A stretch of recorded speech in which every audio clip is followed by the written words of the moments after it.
ஆனால் அதை பற்றி நான் எதுவும் பேச விரும்பலைங்கன்னா காரணம், எங்களுடைய தலைவர்கள், தேசிய தலைவர் நட்டா அவர்களாக இருக்கட்டும், உள்துறை அமைச்சர் அமித்ஷா அவர்களாக இருக்கட்டும், நம்முடைய அமைப்பு பொதுச் செயலர் சந்தோஷ்ஜி அவர்களாக இருக்கட்டும், பாரதிய ஜனதா கட்சி தமிழ்நாடு தொண்டர்களுடைய கருத்தை ஒரு தலைவராக நான் பிரதிபலிச்சிருக்கிறேன். இன்னைக்கு தமிழ்நாடு அரசியல் களம் எப்படி இருக்கு, அரசியல் களம் எப்படி மாறி இருக்கு. ஒரு இந்தியா டுடே அப்ரூவல் ரேட்டிங், அந்த சி ஓட்டர் சர்வே நேற்று ஒன்று போட்டாங்க. அந்த சி ஓட்டர்ல ஒரு மாநிலத்தினுடைய முதலமைச்சருடைய அப்ரூவல் ரேட்டிங் வெறும் 27% இருக்கு. வெறும் 27%. இந்தியாவில் ஒரு மாநிலத்தினுடைய எவ்வளவு மோசமான முதலமைச்சராக இருந்தாலும் ஒரு 40-43% இருப்பாங்க. நல்ல முதலமைச்சராக இருந்தால் 65% போவாங்க.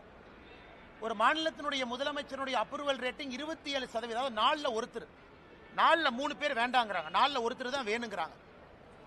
அது எங்களுடைய கள ஆய்வும் கூட அதே தான் சொல்லுது.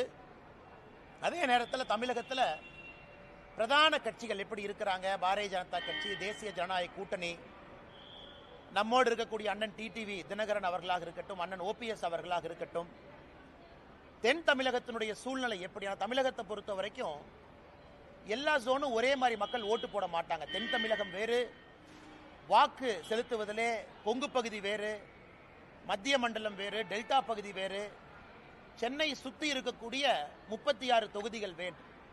ஏன்னா நீங்கள் தென் தமிழகம் எடுத்தீங்கன்னா மதுரை கீழே 60 தொகுதிங்கன்னா 60 தொகுதியினுடைய பெர்ஃபார்மன்ஸ் வேற மாதிரி இருக்கும்.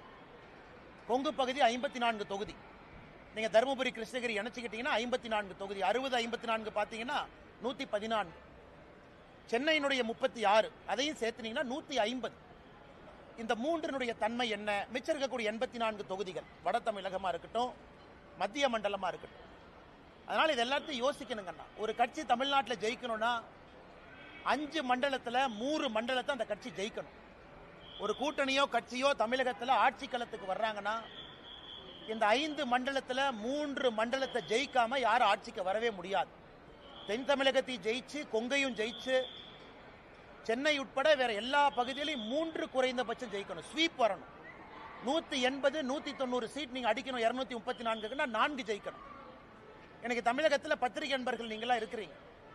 அந்த சூழ்நிலை எப்படி இருக்குன்னு உங்களுக்கும் தெரியும், எனக்கும் தெரியும். அதனால என்னுடைய வேலை இந்த கட்சியினுடைய தலைவனாக, தொண்டனாக, இது எல்லாத்தையும் மைக்ரோ லெவல் அனாலிசிஸ். நான் எப்பவுமே மேம்போக்கா பேச முடியாது. நான் பத்திரிகையில் பேசுறது வேணுங்கண்ணா. எங்களுடைய தலைவர்களுக்கு நான் ஒரு பிரீஃபிங் கொடுக்குறேன் அப்படின்னா மைக்ரோவா போகும்.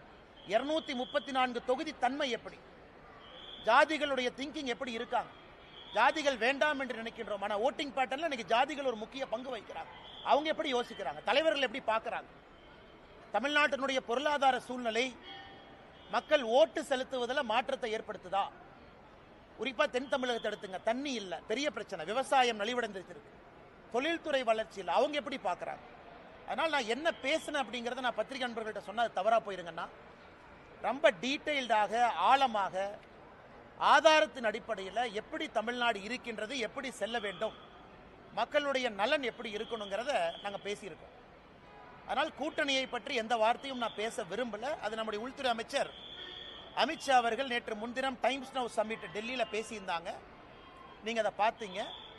அதனால் அவருடைய கருத்தை, இந்த விஷயத்தை பொறுத்தவரை இறுதி கருத்தாக நீங்கள் எடுத்துக்கங்க. என்னை பொறுத்தவரை தமிழகம் நன்றாக இருக்கணும், மக்கள் நல்லா இருக்கணும்.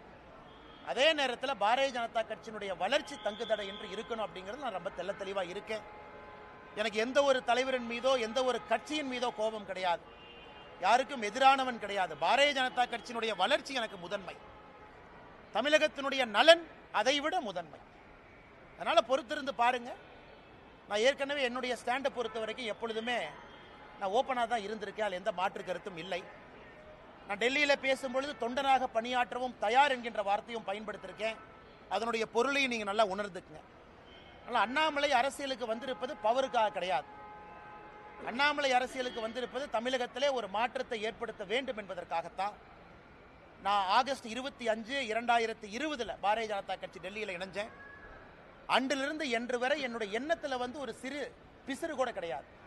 எதற்காக அரசியலுக்கு வந்தேன் என்பதை 5 ஆண்டு கழித்தும் கூட இன்னைக்கும் அதே உணர்வோடு உங்களோடு நின்று கொண்டிருக்கின்றேன். அதனால் கூட்டணி பற்றி விரைவில் நீங்கள் பார்ப்பீங்க. தமிழ்நாடு பாரதிய ஜனதா கட்சியினுடைய தலைவர் எப்படி இருக்கணும் அதையும் விரைவில் பார்ப்பீங்க. ஸோ என்னுடைய கடமை ஒரு கட்சி முடிவெடுக்கும் பொழுது அக்யூரேட் ஃபீட்பேக், நடுநிலைமையாக என்னை சார்ந்தோ இன்னொருவரை சார்ந்தோ இல்லாமல் பெர்ஃபெக்ட் அக்யூரேட் ஃபீட்பேக்கை கொடுத்தா கட்சியினுடைய தலைவர்கள் சரியான முடிவெடுப்பாங்க. அதான் என்னுடைய நோக்கம். அதை டெல்லியிலே நான் செய்துவிட்டு வந்திருப்பதாக நான் எனக்கு நானே சொல்லிக் கொள்கின்றேன். அதுக்கப்புறம் தலைவர்கள் எல்லா சூழ்நிலையும் பார்த்து முடிவெடுப்பாங்க.